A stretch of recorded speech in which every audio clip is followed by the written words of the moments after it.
नमस्कार, जय हिंद साथियों। भारत के प्रधानमंत्री नरेंद्र मोदी की छवि पूरी दुनिया में ही खीखी और जबरन गले पड़ने वाले प्रधानमंत्री के रूप में बन चुकी है। कभी किसी का जबरन हाथ पकड़ लेते हैं, वो हाथ छुड़ाता रहता है, जबरदस्ती हंसते रहते हैं प्रधानमंत्री जी, और इस कमजोरी का फायदा दुनिया के तमाम देश उठाते हैं, उनकी झूठे तारीफें कर देते हैं, एक आध मेडल गले में डाल देते हैं और जो कुछ भी उनकी मर्जी होती है भारत के हितों के विरोध में जाकर वो समझौता करा लेते हैं प्रधानमंत्री जी से। क्या ये ठीक है? अभी कुछ दिनों पहले भारत के प्रधानमंत्री ने इजराइल की यात्रा की और उस वक्त यात्रा की जब पूरी दुनिया में बहस चल रही थी कि अमेरिका और इजराइल मिलकर ईरान पर हमला कर सकते हैं। भारत के प्रधानमंत्री की यात्रा टाली जा सकती थी क्योंकि अखबारों में अब खबरें आ रही हैं कि एक हफ्ते पहले से ही तैयारी थी इस हमले की, लेकिन प्रधानमंत्री को धोखे में रखकर इजराइल की यात्रा कराई गई। अगर मान लीजिए उनके रहते हुए यह युद्ध शुरू हो गया होता तो कितने बड़े संकट की स्थिति पैदा होती, प्रधानमंत्री खुद वहां पे फंस जाते।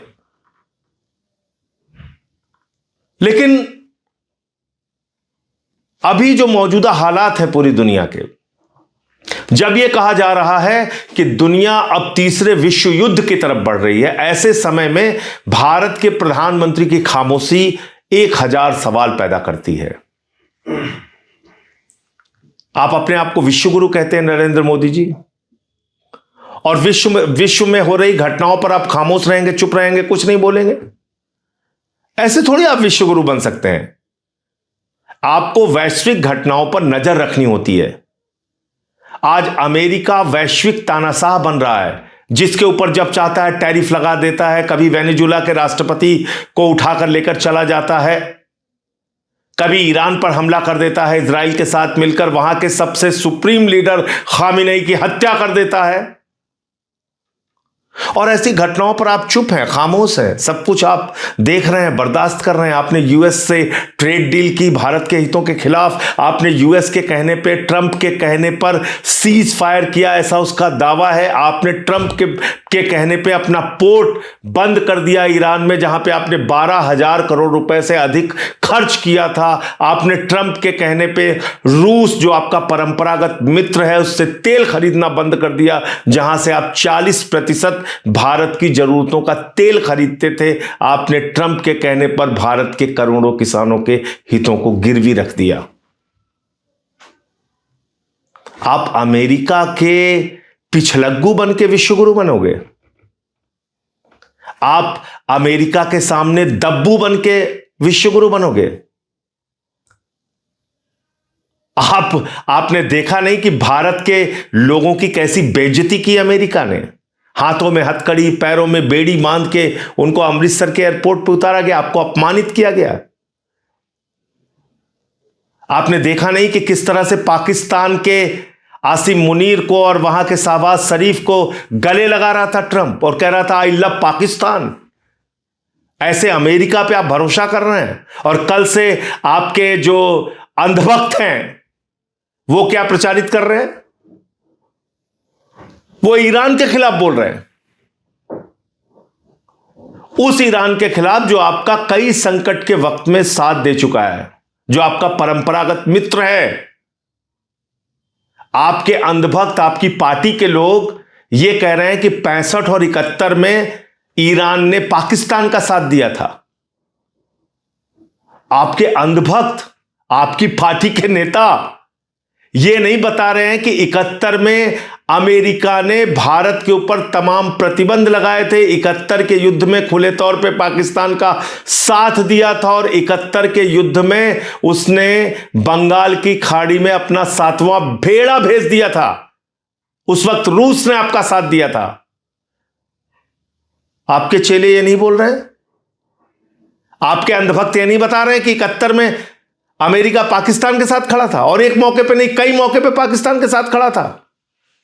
जब भी भारत ने परमाणु परीक्षण किया, अमेरिका ने प्रतिबंध लगाया। अटल बिहारी वाजपेयी जी ने परमाणु परीक्षण किया, इंदिरा गांधी जी के वक्त में परमाणु परीक्षण किया, अमेरिका ने इसका खुलेआम विरोध किया। जब हम परमाणु शक्ति संपन्न हैं आज, तो इसका विरोध किसने किया? सबसे ज्यादा अमेरिका ने किया।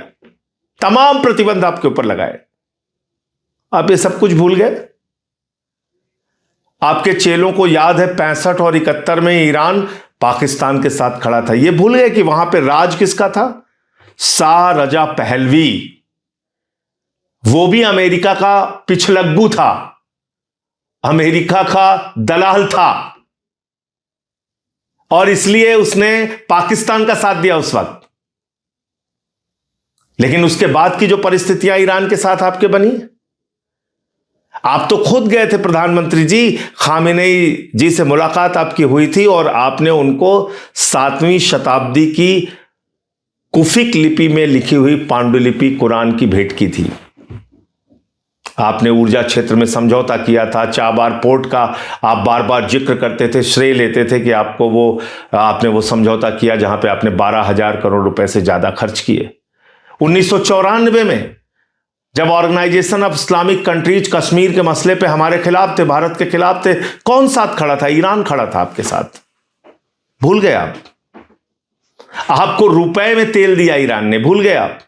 60,000 करोड़ रुपए आपसे ईरान ने कहा कि आप अपनी अर्थव्यवस्था को सुधारिए, बाद में ये पैसा आप हमें दे दीजिएगा, जो उनका बकाया था।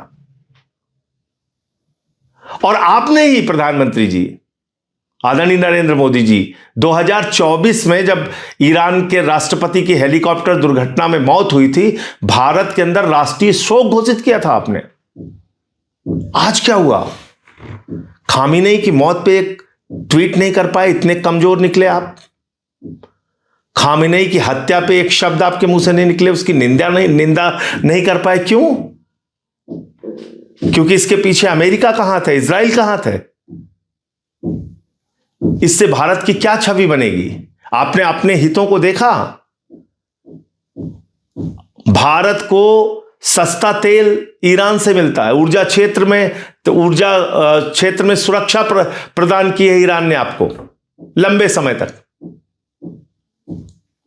आप खामेनेई की हत्या पे एक शोक का संदेश ट्वीट नहीं कर पाते? बांग्लादेश में जहां हिंदुओं की हत्या हो रही है, वहां की बेगम खालिदा जिया, एक पूर्व प्रधानमंत्री के लिए आप अपने विदेश मंत्री को भेजते हैं, शोक व्यक्त करते हैं।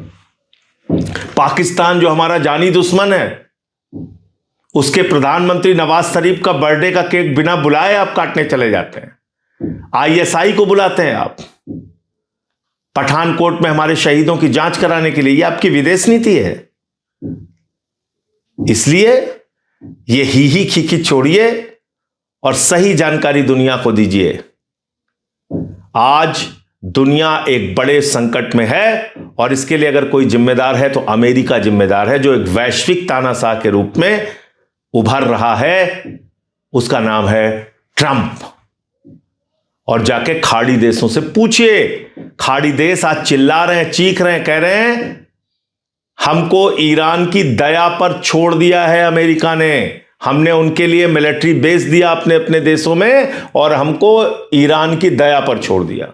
खाड़ी देशों में और पूरे गल्फ के देशों में मिला के लगभग 90 लाख से 1 करोड़ भारतीय रहते हैं। अगर यह युद्ध आगे बढ़ता रहा तो किसका नुकसान है? हमारे लोगों का नुकसान है। आप अमेरिका और इजराइल से युद्ध खत्म करने और शांति की अपील नहीं कर पा रहे हैं, नाम नहीं ले पा रहे हैं उन देशों का।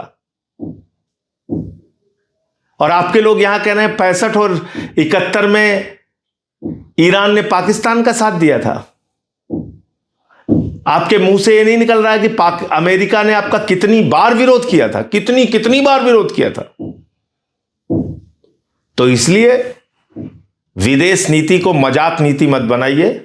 विदेश नीति को ही खीखी और जबरन गले पड़ने की नीति मत बनाइए। विश्व गुरु सिर्फ कहने से नहीं बनता। विश्व गुरु के लिए आपको वैश्विक घटनाओं पर अपनी प्रतिक्रिया प्रकट करनी होती है, अपना स्टैंड क्लियर करना पड़ता है।